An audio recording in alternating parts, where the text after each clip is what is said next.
My BioBits project is on toxic algae blooms on Cape Cod. Cape Cod is one of the most popular summer vacation destinations for tourists, but what most people don't see is the environmental threat throughout Cape Cod. Toxic algae blooms, which are caused by nutrient runoff and warming waters, causing severe effects on our economy, ecosystem, and public health. In this video, I hope to educate you on the effects of toxic algae blooms so that we can preserve and mitigate the issue.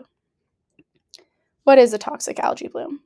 Toxic algae blooms cause an overgrowth of algae in the waters, which will then die off, creating a layer of dead material on the bottom of the water column, allowing bacteria to consume the dead material, absorbing all of the oxygen in the area, releasing carbon dioxide and nitrogen, which can also be known as eutrophication.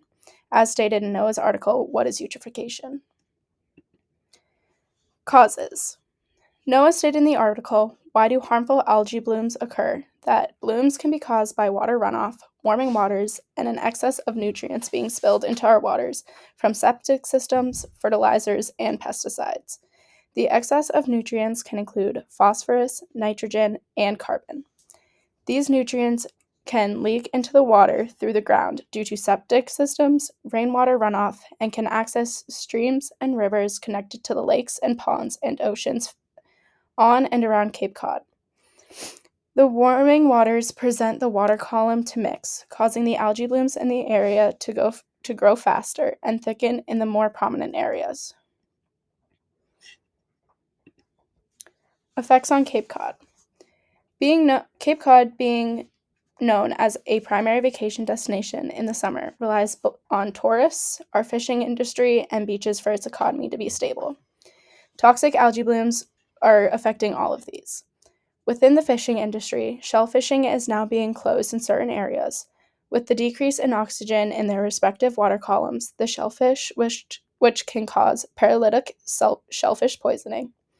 This is caused when shellfish are contaminated with saxitoxin, a potent neurotoxin, which was talked about by Hui in the article Research Enables Fishermen to Harvest Lucrative Shellfish on Georgia's Bank.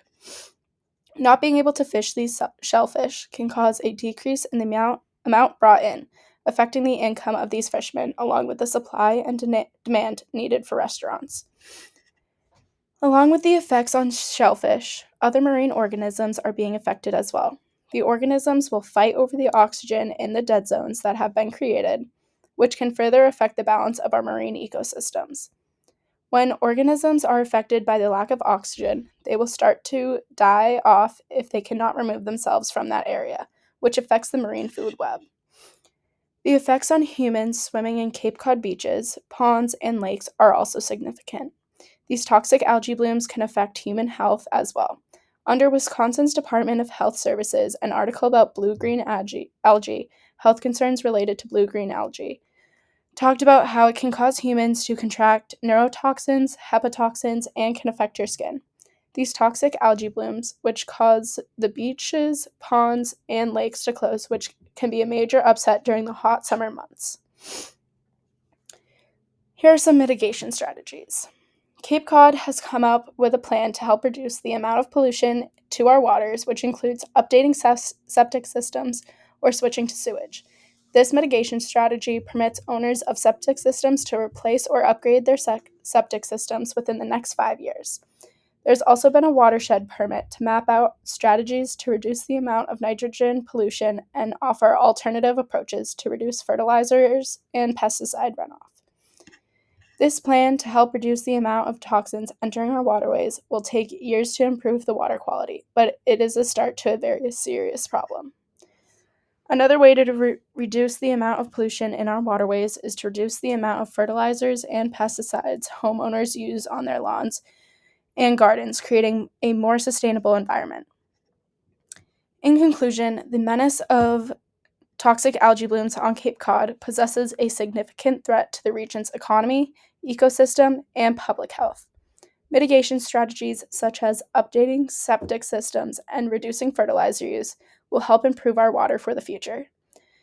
By adapting and implementing sustainable practices, Cape Cod can work towards preserving its natural beauty and ensuring the well-being of its communities.